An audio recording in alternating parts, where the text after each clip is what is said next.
Haleluya. Oke, puji nama Tuhan. Ya, saudaraku sekalian, kita bersyukur ya kalau hari ini kembali kita ada di hadapan Tuhan ya, dan saya percaya bahwa ya merupakan sebuah sukacita yang sangat besar ya kalau kita bisa ada di hadapan Tuhan pada hari ini. Amin, saudaraku. Oke. Nah, satu hal yang saya rindu kita mengerti pada hari ini adalah bahwa kita yang telah ada di hadapan Tuhan, kita yang telah percaya kepada Tuhan, ya kita telah diselamatkan oleh Tuhan. Saudaraku sekalian, saya rindu sekali Anda mengerti bahwa kita diselamatkan itu dengan tujuan. Amin. Ya, kita diselamatkan dengan tujuan. Artinya kita dipanggil dengan tujuan. Jadi dengan kata lain, hari ini engkau boleh mengenal Tuhan Yesus, Anda boleh percaya kepada Dia.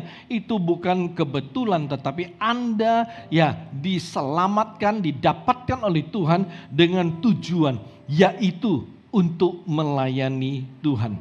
Oleh sebab itu saudaraku sekalian, hari ini ya sebagai ya orang Kristen, sebagai orang percaya, kita harus mempersiapkan diri kita harus mempersiapkan hidup kita untuk melayani Tuhan. Amin, saudaraku sekalian.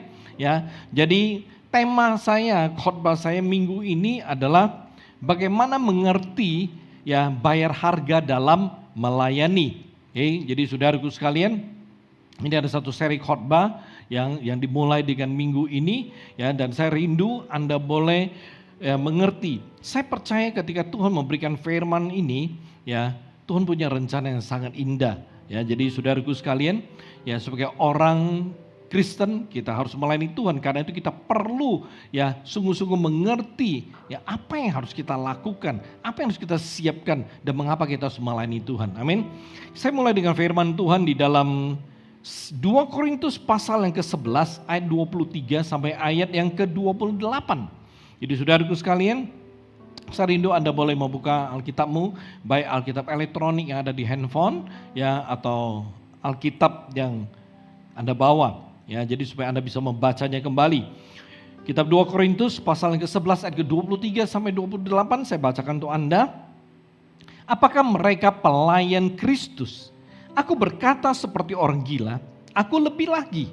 Aku lebih banyak berjerih lelah, lebih sering di dalam penjara, didera di luar batas, kerap kali dalam bahaya maut. 5 kali aku disesa orang Yahudi, setiap kali 40 kurang 1 pukulan. 3 kali aku terkatung-katung di tengah laut. Dalam perjalananku, aku sering diancam bahaya banjir dan bahaya penyamun. Bahaya dari pihak orang-orang Yahudi dan dari pihak orang-orang bukan Yahudi. Bahaya di kota, bahaya di padang gurun, bahaya di tengah laut, dan bahaya dari pihak saudara-saudara palsu. 27, aku banyak berjerih lelah dan bekerja berat. Kerap kali aku tidak tidur, aku lapar dan dahaga. Kerap kali aku berpuasa, kedinginan dan tanpa pakaian. Dan dengan tidak menyebut banyak hal lain lagi, urusanku sehari-hari yaitu untuk memelihara semua jemaat-jemaat. Amin. Nah, hal yang sangat penting untuk kita mengerti pada hari ini saudaraku adalah bahwa melayani Tuhan itu adalah sebuah kehormatan bagi kita sebagai orang Kristen. Ya, jadi ini dasar yang sangat penting yang harus Anda sungguh-sungguh mengerti. Ya, jadi ketika kita bisa melayani Tuhan, itu kehormatan yang luar biasa bagi kita. Ya, kehormatan yang sangat besar ya sebagai orang Kristen. Kenapa? Karena ketika kita bisa melayani Tuhan, kita itu melayani ya Tuhan Sang Pencipta alam semesta. Ya, kita melayani Tuhan ya pemberi kehidupan kepada manusia. Akan tetapi saudaraku sekalian, ada banyak sekali orang Kristen tidak menyadari hal ini. Ya, sehingga kebanyakan orang Kristen itu tidak berusaha untuk ambil bagian terlibat di dalam pelayanan. Bagi banyak orang, ya menurut mereka bisa mendapatkan kehormatan ya apabila mereka punya banyak uang di bank, ya. Mereka bisa mendapatkan kehormatan apabila mereka punya rumah yang besar, punya banyak rumah, punya banyak mobil yang mahal-mahal, ya, punya banyak usaha atau bisnis, atau ya mempunyai karir yang begitu cemerlang. Dan saudaraku sekalian, banyak orang berpikir seperti demikian. Nah, tetapi kita perlu ingat, kita perlu memperhatikan, ya, bahwa kehormatan seperti ini adalah kehormatan yang kita hanya bisa rasakan, ya, dan kita dapatkan selama di dunia ini, selama di bumi ini, saudaraku sekalian. Pertanyaannya, bagaimana kalau Anda telah meninggal? Apakah kehormatan ini bisa mengikuti Anda? Saudaraku sekalian, perhatikan. Saya percaya mungkin ada yang pernah mendapatkan video yang sangat menarik. Saya dapatkan dan itu video sekilas kurang lebih seperti demikian. Ketika kita meninggal, mungkin ya keluarga yang sedih dan banyak membicarakan kita sekitar 3 hari. Dan kemudian, ya, setelah seminggu kita tetap dibicarakan, mungkin teman-teman keluarga membicarakan kebaikan kita, ya, sampai sebulan, sampai 3 bulan, mengingat pengalaman-pengalaman, kenangan-kenangan. Tapi saudaraku sekalian, setelah 3 bulan kita mulai jarang dibicarakan. Setelah 6 bulan hampir tidak dibicarakan. Setelah setahun kita telah dilupakan. Itu kenyataan. Mungkin ada punya pengalaman, ada teman yang meninggal, ada keluarga yang telah meninggal. Saudaraku sekalian, setelah mereka meninggal, berapa intens kita masih mengingat mereka. Jujur, setelah 1 tahun kita sudah mulai hampir lupa dan melupakan dia. Amin, saudaraku sekalian. Oleh sebab itu perhatikan, ya, ketika kita melayani Tuhan, saya katakan bahwa kehormatan yang kita peroleh itu sungguh-sungguh luar biasa. Maksudnya adalah kita bisa merasakan, ya, dan menerima kehormatan ini di bumi dan di sorga. Karena itu saya mengatakan bahwa kehormatan melayani Tuhan itu begitu luar biasa. Kalau kita melayani Tuhan dengan sungguh-sungguh, saat di bumi kita diberkati.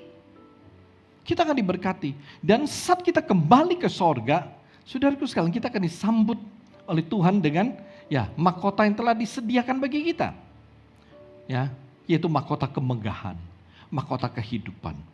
Di dalam 1 Tesalonika 2:19-20 Anda baca nanti, di sana dikatakan bahwa ya ada mahkota kemegahan, ya, kalau kita melayani Tuhan, ya. Nah, saudaraku sekalian, oleh sebab itu saya rindu sekali Anda mulai mengerti, ya, bahwa pelayanan itu begitu luar biasa, ya, sangat indah, ya. Banyak orang menganggap remeh tentang melayani Tuhan. Ya, tetapi saya mau katakan, ya, sebenarnya kalau, ya, Anda bisa melayani Tuhan, Anda akan memperoleh kehormatan yang sangat indah. Akan tetapi saudaraku sekalian, ketika kita bicara melayani Tuhan itu tidak gampang. Tidak semudah seperti yang kita lihat atau yang terlihat. Ya, tidak semudah seperti yang kita bayangkan. Kenapa? Karena ketika kita berbicara melayani Tuhan, ya, ada harga yang harus kita bayar. Ya, ada harga yang harus kita bayar. Kenapa kita perlu bayar harga?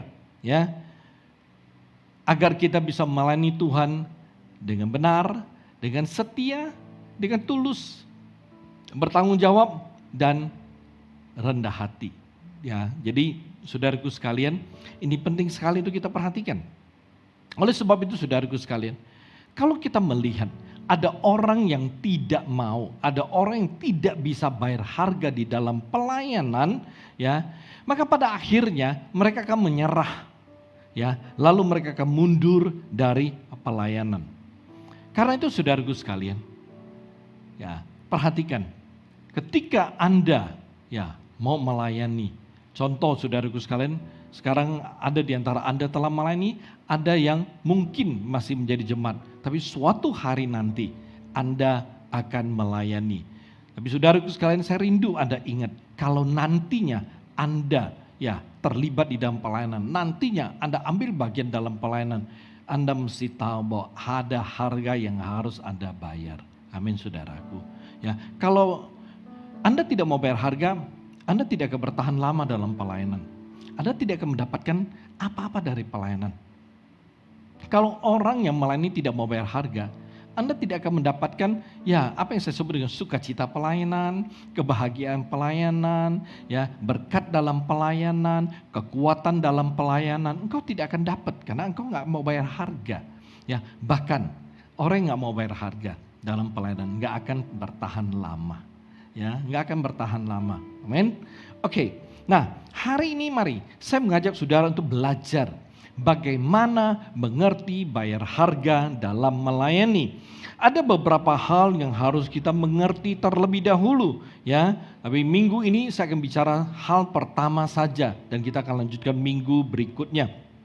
Hal pertama adalah menyadari bisa melayani itu adalah kasih karunia. Oke? Menyadari bisa melayani itu adalah kasih karunia. Kita perhatikan firman Tuhan di dalam 1 Korintus pasal yang ke-15 ayat yang ke-10. Kitab 1 Korintus 15:10, tetapi karena kasih karunia Allah, aku adalah sebagaimana aku ada sekarang. Dan kasih karunia yang dianugerahkannya kepadaku tidak sia-sia. Sebaliknya, aku telah bekerja lebih keras daripada mereka semua. Tetapi bukannya aku, melainkan kasih karunia Allah yang menyertai aku.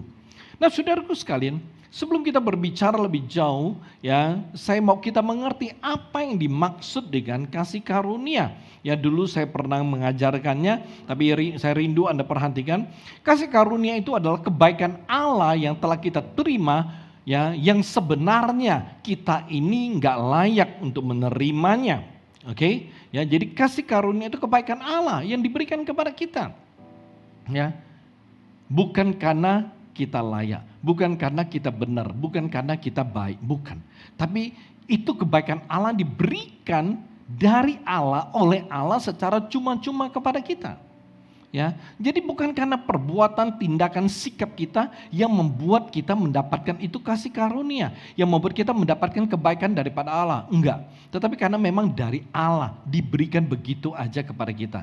Ya, jadi itu kasih karunia, kebaikan Allah yang Allah taruh dalam kehidupan kita, walaupun sebenarnya kita ini enggak layak. Amin. Nah, perhatikan firman Tuhan yang kita baca itu merupakan apa yang Paulus katakan, ya.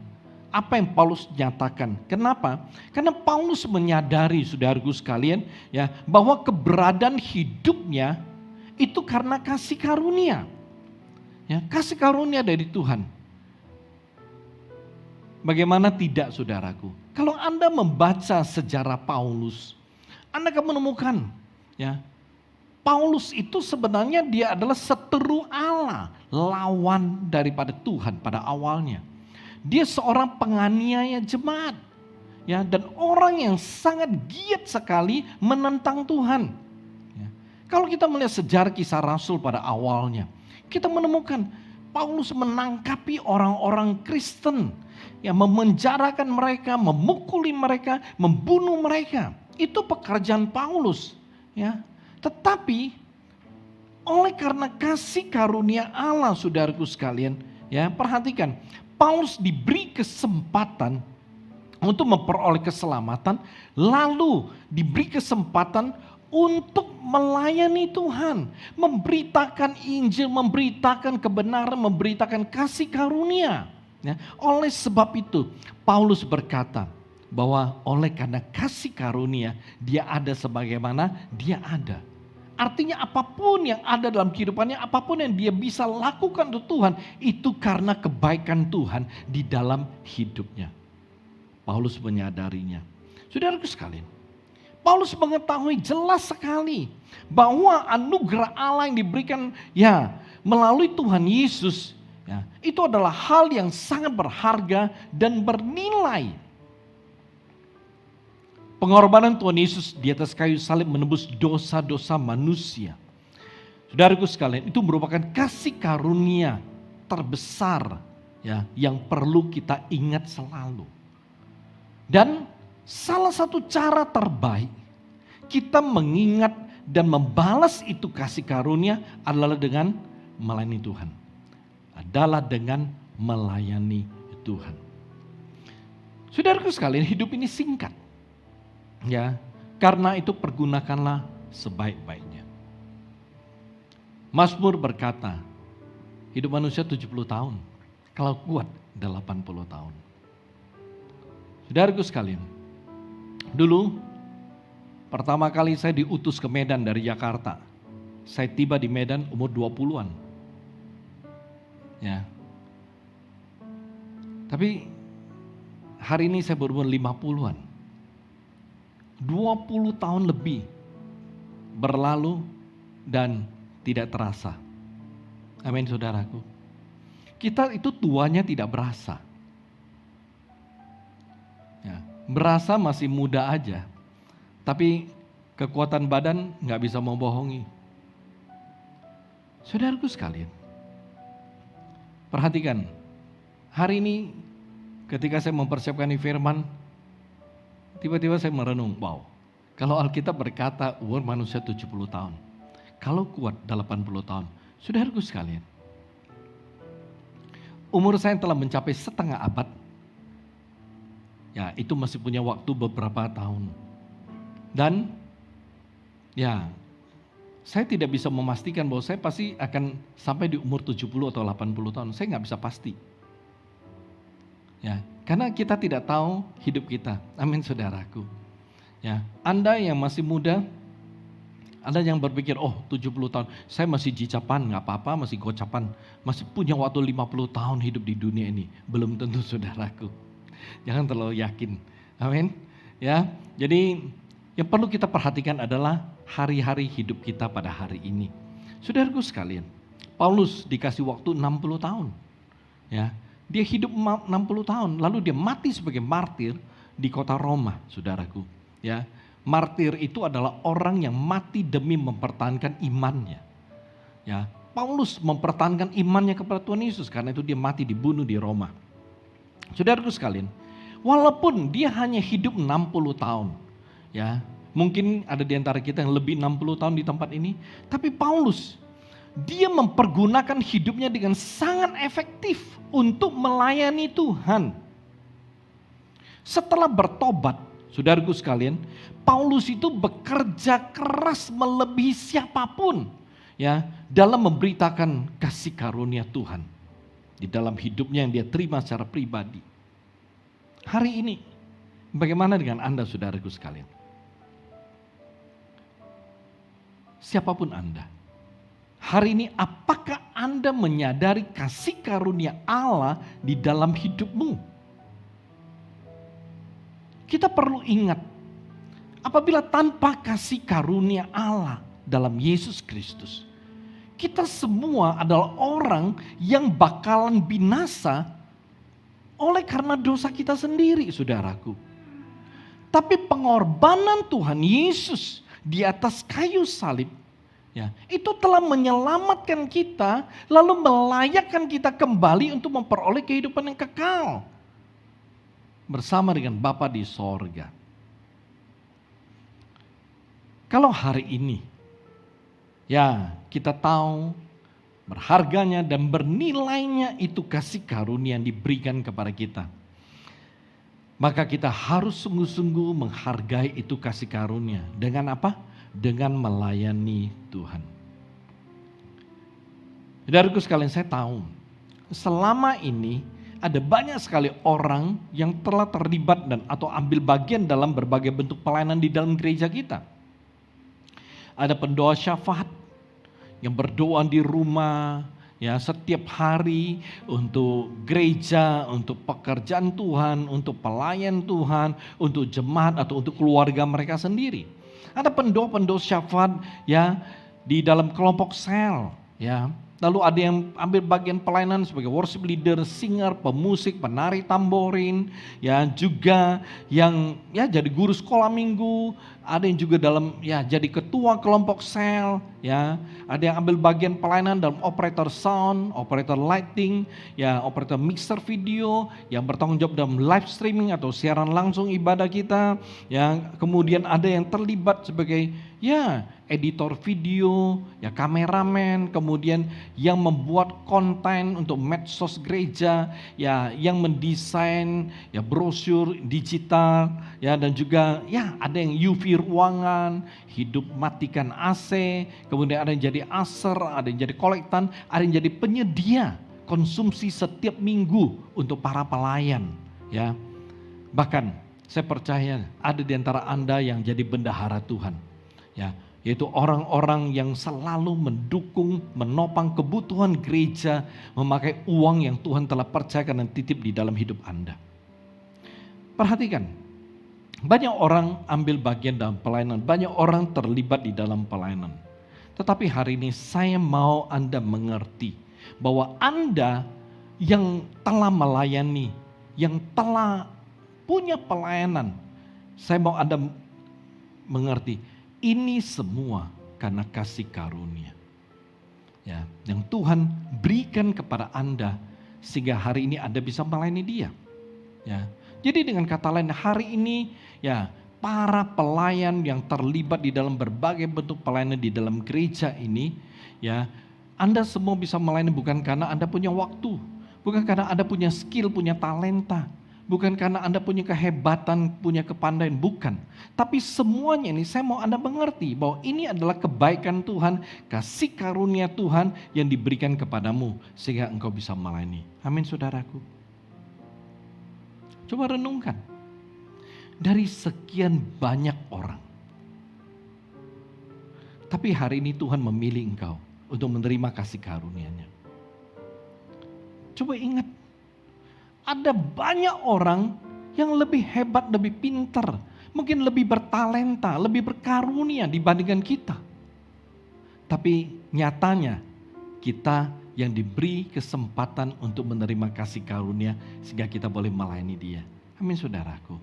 Ya, karena itu mari saya rindu setiap kita, ya, hargai kasih karunia yang ada di dalam kehidupan kita pada hari ini, ya, dengan apa? Dengan semakin rindu, ya, semakin berjuang dan ya terus meningkatkan diri Anda untuk melayani Tuhan semakin hari semakin maksimal. Ya, jangan Anda sudah ada pelayanan lalu Anda melayani Tuhan seadanya. Ya. Ada melayani Tuhan, ya, tanpa persiapan, tanpa kesungguhan hati, dan Anda menganggap bahwa pelayanan Anda itu rutinitas hidupmu setiap minggu. Kalau sikap Anda melayani seperti demikian, Anda tidak akan diberkati. Pelayanan Anda tidak akan menghasilkan kekuatan. Pelayanan Anda tidak akan menghasilkan ya urapan.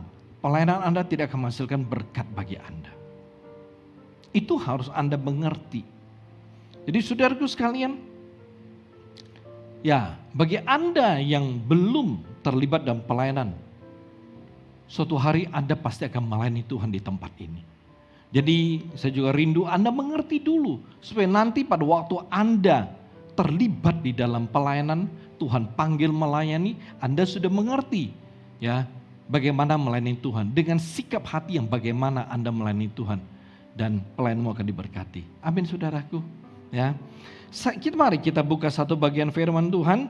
Ya, Injil Matius pasal 13 ayat 44 sampai 46. Ya, saya ingin mengajak Anda untuk melihat lebih jauh mengenai ya pelayanan. Hal kerajaan sorga itu seumpama harta yang terpendam di ladang, yang ditemukan orang lalu dipendamkannya lagi. Oleh sebab sukacitanya pergilah ia menjual seluruh miliknya lalu membeli ladang itu. Demikian pula hal kerajaan sorga.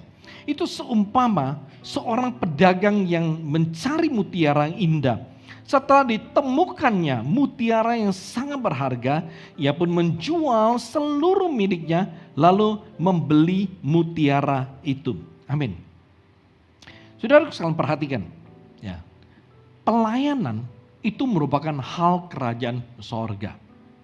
Oke, kenapa? Karena kita bukan melayani manusia. Saudaraku sekalian, Anda yang melayani apapun pelayanan Anda bukan melayani manusia. Tapi Anda melayani Tuhan yang berada di sorga yang kekal. Yang maha kudus, maha mulia, maha besar, dan maha agung. Ya. Oleh sebab itu pelayanan, seberapa besar, seberapa kecil apapun itu pelayanan yang Anda jalani atau yang bakalan Anda jalani nanti, perhatikan, itu adalah hal kerajaan sorga. Walaupun hari ini ketika kita berbicara mengenai pelayanan seolah-olah kita melakukan sesuatu kepada manusia, yang kita layani objeknya itu manusia, fokusnya itu manusia. Ya, saudaraku sekalian, walaupun ya pelayanan itu fokus objeknya manusia, berhubungan dengan manusia, tetapi pelayanan itu adalah hal kerajaan sorga. Bukan hal kedagingan. Bukan hal duniawi, tapi hal kerajaan sorga. Nah, ini hal yang sangat penting yang Anda perlu mengerti dengan baik. Karena kalau Anda jelas dan mengerti bahwa pelayanan itu adalah hal kerajaan sorga, maka Anda akan sungguh-sungguh memperhatikan itu pelayanan. Saudaraku sekalian, saya mau katakan, ini kebenaran yang sangat penting untuk kita ketahui. Ya. Dan bagi orang yang mengerti, ya, mengerti kebenaran ini bahwa pelayanan itu adalah hal kerajaan sorga, maka orang tersebut tidak akan gampang-gampang melepaskan atau meninggalkan sebuah pelayanan. Saudaraku sekalian, kenapa seseorang bisa meninggalkan pelayanan?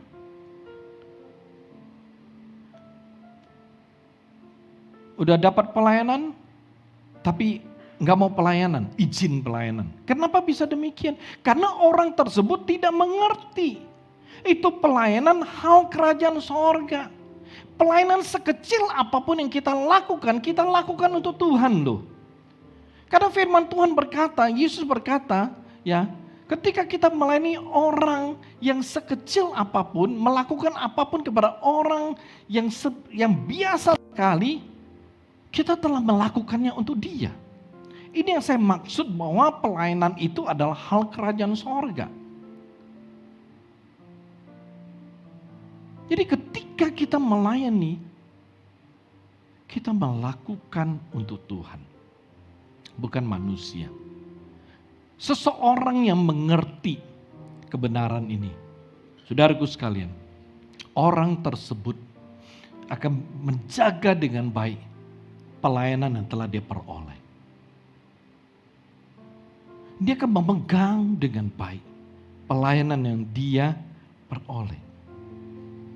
Saudaraku sekalian, dengan kata lain, orang yang menghargai kasih karunia, baginya pelayanan itu seumpama harta yang terpendam atau mutiara yang indah yang dia temukan, lalu dia berusaha untuk mendapatkannya dengan cara apapun. Jadi saudaraku sekalian, bagi Anda yang telah melayani ataupun Anda yang belum melayani dan nantinya ya Anda akan terlibat dalam pelayanan, Anda perlu mengerti bahwa kalau itu pelayanan, itu adalah hal yang sangat bernilai. Itu seperti harta terpendam yang harus Anda dapatkan, Anda lindungi, ya dengan cara apapun, harga sebesar apapun, ya Anda mesti bayar. Firman Tuhan yang kita baca mengatakan bahwa orang itu kemudian menjual miliknya dan dia akan beli itu tanah karena ada harta terpendam di sana. Orang yang telah menemukan mutiara indah, dia akan jual hartanya, dia akan beli itu mutiara. Jadi di sini memberitahukan pada kita saudaraku sekalian, bahwa kalau kita sudah ada pelayanan, kita mesti bayar harga sebesar apapun kita harus bayar untuk mendapatkan itu pelayanan. Kenapa? Karena ketika kita melayani, yang kita layani itu Tuhan yang ada di sorga, bukan manusia yang ada di bumi. Oleh sebab itu mengapa saya berkata bahwa pelayanan itu bernilai kekal, sifatnya itu kekal. Ya, apapun yang kita lakukan, pelayanan kita lakukan, kita akan diberkati di sorga dan di bumi. Artinya kita akan terima berkatnya di bumi dan di sorga. Kenapa terima di sorga? Karena pelayanan itu sifatnya kekal. Saudaraku sekalian, orang yang menyadari melayani adalah kasih karunia, maka dia pasti bisa bertahan dalam pelayanan. Walau ya penuh tantangan, penuh kesulitan, penuh dengan tekanan. Ya, saudaraku sekalian, kalau orang yang sungguh-sungguh ya mengerti melayani, maka dia siap menghadapi berbagai tantangan, kesulitan dan tekanan. Ya, saya awalnya tidak pernah mengerti mengenai hal ini. 26 tahun lalu, ketika pertama kali saya diutus dari Jakarta, beberapa bulan ada di Medan, saudaraku sekalian, saya hubungi Jakarta. Saya berkata saya mau pulang. Ya, saya berkata kalau mereka memang orang-orang di sini mau ini pelayanan, mau ini gereja, saya kasih. Saya mau pulang Jakarta aja. Kenapa? Keluarga saya di sana, teman-teman saya di sana, saya gede di sana, itu hidup saya ada di sana. Ya, kenapa? Karena ya kita tumbuh besar, kita tahu Jakarta, kita kan merasa itu seperti rumah kita. Di Medan saya nggak punya keluarga, ya kecuali istri punya keluarga karena istri saya orang Medan. Kita menikah 2 bulan di Jakarta, kita dikirim ke Medan. Tapi saudaraku sekalian, waktu saya hubungin ketua sinode saya, ya bapak rohani saya, dia berkata seperti ini, Nick, lu kan udah doa sebulan, gue juga udah doa, ya. Dan lu minggu ketiga, setelah doa 3 minggu lu datang ke gua, lu bilang Tuhan sudah konfirmasi, kasih lu tanda bahwa memang Tuhan mau lu ke Medan. Tuhan juga konfirmasi ke kami sebagai pemimpin bahwa memang Tuhan pilih kamu untuk ke Sumatera. Dan saudaraku sekalian, saya adalah benih sulung ya yang diutus oleh Antioquia. Artinya hamba Tuhan pertama yang diutus secara permanen itu adalah saya, ya dari Antioquia, Jakarta. Dan saudaraku sekalian, ketika ketua sinode, gembala pusat saya, bapak rohani saya berkata seperti ini, di hadapan Tuhan, di hadapan manusia, sesuai dengan pilihan Tuhan, aku support kamu. Jalani pelayananmu, aku backup. Dan saya berkata, baik kalau begitu, saya jalan. Dan saya mulai menerapkan prinsip-prinsip kekudusan di dalam pelayanan, banyak hal-hal, ya kesungguhan dan semuanya. Ketika saya menerapkan, banyak orang yang melayani, pelayan-pelayan hidupnya nggak kudus, nggak tahan. Ya, semua, ya banyak yang tidak tahan. Ya, mundur, ribut, pecah. Tapi saudaraku sekalian, setelah saya melayani, setelah melewati beberapa kali proses, saya mengerti. Tuhan mengajar saya bahwa pelayanan itu adalah kasih karunia. Bukan karena kehebatan saya, tapi karena kebaikan Tuhan yang Tuhan berikan kepada hidup saya. Sehingga saya bisa meninggalkan pekerjaan saya, usaha saya, semua. Saya bisa tinggalkan dan saya berikan hidup saya sepenuhnya kepada Tuhan. Saudaraku sekalian, ketika saya menyadari bahwa melayani itu adalah kasih karunia, saudaraku sekalian, saya bertahan dalam tantangan, saya bertahan di dalam kesulitan, saya bertahan di dalam tekanan saudaraku. Dan saya bersyukur, ya saya bisa bertahan sampai hari ini. Dan saya mau katakan, orang yang menyadari bahwa melayani itu adalah kasih karunia, dia tidak pernah akan mundur, dia tidak pernah akan meninggalkan pelayanan. Bahkan orang yang menyadari bisa melayani adalah sebuah kasih karunia, maka dia pasti akan mengerti untuk memprioritaskan pelayanan di atas segalanya. Dia akan memprioritaskan pelayanan lebih daripada yang lain. Amin saudaraku. Oleh sebab itu saya rindu. Ya, Anda yang telah melayani, harus mengerti, menyadari. Bisa melayani hari ini karena kasih karunia. Ingat, bukan kehebatan, bukan kepandaian kita, bukan karena pengalaman kita, bukan karena skill kita, talenta, karunia, bukan. Tapi karena kasih karunia. Oleh sebab itu, kalau Anda menyadari hal ini, Anda bisa melayani dengan rendah hati di hadapan Tuhan. Anda tidak pernah akan mundur dari pelayanan, Anda akan menghargai pelayanan itu dengan luar biasa. Saya akhiri dengan sebuah quote, ya. Hanya mereka yang menyadari bisa melayani Tuhan adalah kasih karunia. Orang tersebut baru bisa menghargai kasih karunia tersebut dengan sungguh-sungguh menggunakan hidup mereka melayani Tuhan secara maksimal bagi kemuliaan Tuhan. Amin saudaraku. Ya, bagi Anda yang belum melayani sebagai jemaat Antioquia, ya, saya rindu ya kalau waktunya sampai Tuhan memilih, maka saya mau Anda siapkan diri Anda untuk bisa meresponi kasih karunia Allah atas hidupmu. Amin. Mari kita tundukkan kepala.